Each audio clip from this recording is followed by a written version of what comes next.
Isolement, solitude, stress, détresse, saturation, précarité, doute. C'est dur d'avoir 20 ans en 2020. Depuis quelques semaines, nous voyons différents articles dans les médias concernant la fermeture des universités et des écoles liées à la crise sanitaire que nous rencontrons.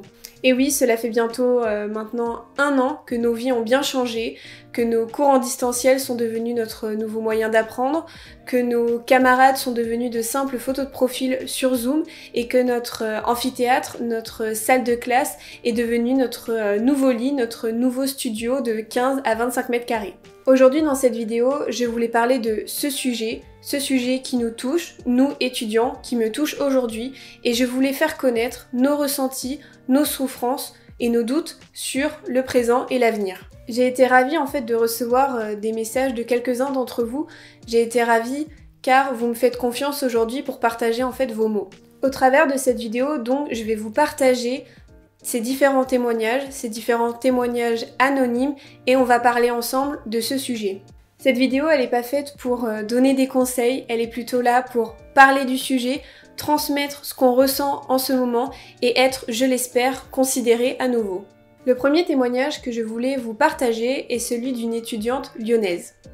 Donc je lis le début de son témoignage qu'elle a pu m'envoyer.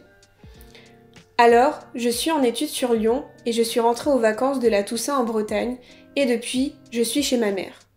Je ne suis pas boursière parce que ma mère gagne un tout petit peu au-dessus du seuil et donc je n'ai aucune aide en plus pour le loyer, qui est de 440 €.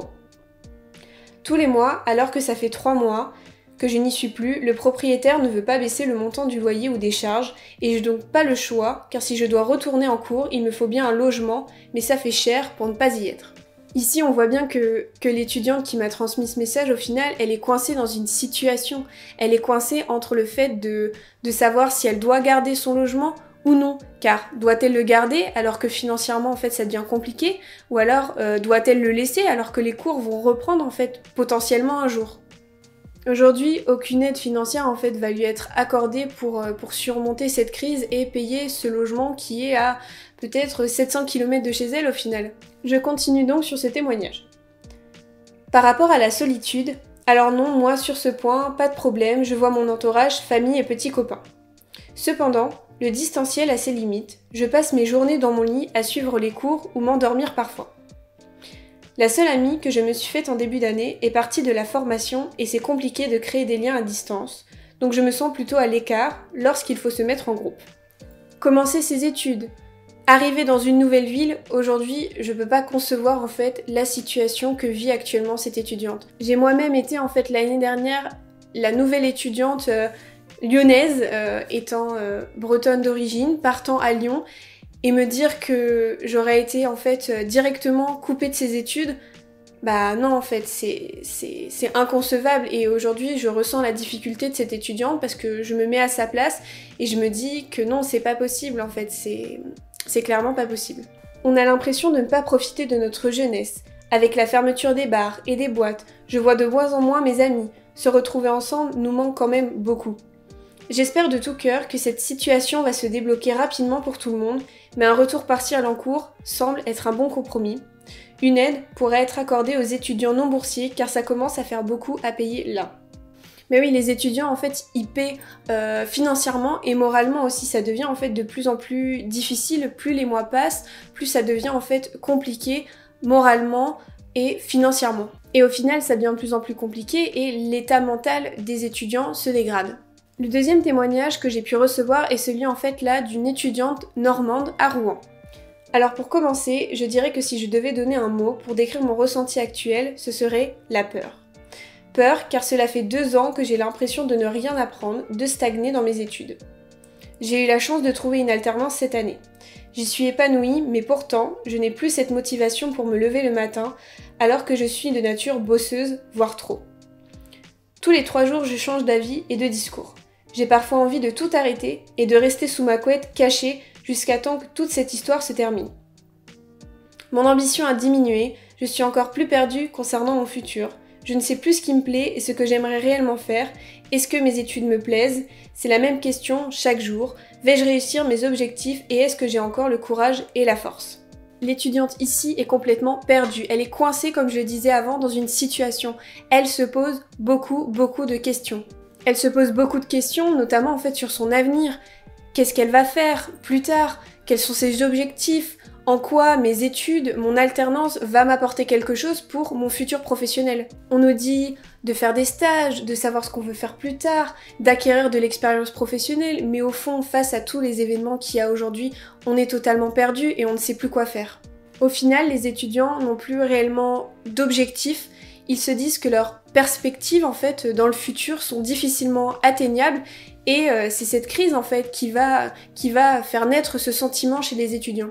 Toute cette situation va donc faire naître un sentiment de perte de motivation en fait chez l'étudiant qui va se sentir perdu. Le troisième et dernier témoignage que je voulais vous partager est celui d'une étudiante nantaise qui vit difficilement ses cours et aussi son alternance. Donc, je vais vous lire le témoignage qu'elle a pu m'envoyer. Comment, en tant qu'étudiante, alternante, je vis la période actuelle? Eh bien, c'est très difficile. Crise d'angoisse, état dépressif. Je vais pas faire de généralité parce que chacun son contexte. Je ressens beaucoup d'isolement, ce qui pèse. Le fait d'être éloigné et coupé de tout rajoute du stress. On voit en fait différentes façons d'extérioriser ce qui se passe actuellement chez les étudiants. Certains vont se poser beaucoup de questions, certains vont être très stressés, certains vont aller jusqu'à un état dépressif. Aujourd'hui, les étudiants ressentent certaines choses qu'ils n'avaient effectivement jamais ressenties auparavant dans la vie normale. On est aujourd'hui dans une situation exceptionnelle. On ne s'attendait pas en fait à ressentir ces choses. On ne connaissait pas le Covid-19 il y a maintenant 2 ans.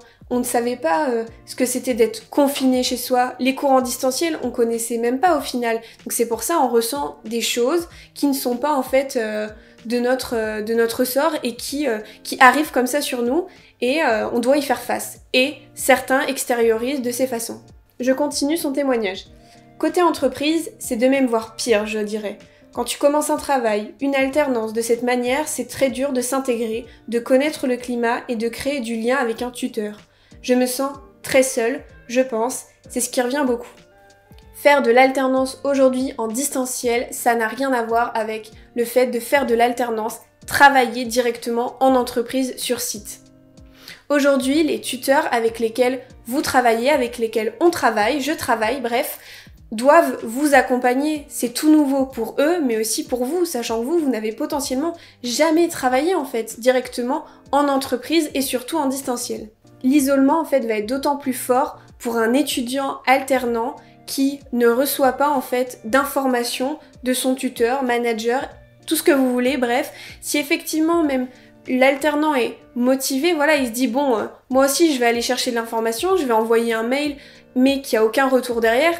Il faut bien comprendre qu'au bout d'un moment, cet étudiant, cet alternant va perdre en fait cette motivation et va être d'autant plus isolé. L'étudiant va perdre le sens à ce qu'il fait en fait, le sens de son travail et donc sa motivation. J'ai la chance de ne pas être dans un trop petit appartement pour ne pas me sentir en cage, mais discuter uniquement virtuellement, on perd le sens. Je pense que c'est aussi, je ne trouve plus le sens à ce que je fais car on n'a aucun visu réel. Et la perte de temps signifie la perte de motivation, le manque d'intérêt, donc de concentration, et au final, le décrochage. Je parle à la fois pour l'école et le boulot, on n'a plus envie de se donner à fond comme on avait envie en début d'année scolaire. Le négatif attire le négatif finalement, comme le positif attire le positif. Si aujourd'hui, un étudiant alternant n'est plus considéré à l'école ou dans son entreprise, en tout cas s'il a cette impression, il va de moins en moins avoir envie de faire les choses, il va perdre sa motivation, comme je le disais, il va plus donner de sens à ce qu'il veut aujourd'hui. Il faut s'accrocher, il faut essayer de voir le positif. Je sais, c'est très compliqué de s'automotiver et de se relever soi-même. Stress financier, état mental qui se dégrade, vie sociale descendante, tous les témoignages que je vous ai partagés aujourd'hui résument ces états chez les étudiants. Cette situation finalement impacte en fait notre vie sur tous les fronts. Donc, chaque chose s'accumule et crée de plus en plus un état en fait de mal-être et une souffrance chez nous les étudiants. L'une d'entre vous m'a dit dans un témoignage, depuis quelques mois, l'expression métro, boulot, dodo prend tout son sens, et c'est vrai. Se vider la tête devient très compliqué. On l'a vu récemment, certains étudiants ont mis fin à leur jour à cause de cette situation. On ne demande pas aujourd'hui une situation miracle, évidemment, elle n'existe pas. Mais on souhaite en fait que ces situations tragiques ne se reproduisent plus aujourd'hui. Si vous êtes dans cette situation de mal-être et si vous en ressentez le besoin, j'ai mis en fait dans la barre d'infos de cette vidéo différents sites internet qui pourront vous aider. J'espère que cette vidéo en aura touché plus d'un, vous aura touché, vous, derrière cette caméra, car c'est important aujourd'hui, je pense, de parler de ce sujet. Vous voyez, en fait, vous n'êtes pas seul derrière la caméra, on est tous ensemble, on se soutient aujourd'hui dans cette situation exceptionnelle. Je vous remercie en fait d'être arrivé jusqu'à la fin de cette vidéo, d'avoir pris le temps d'écouter ces témoignages, de m'avoir écouté aussi. Je vous dis à très vite dans une prochaine vidéo. Bye bye!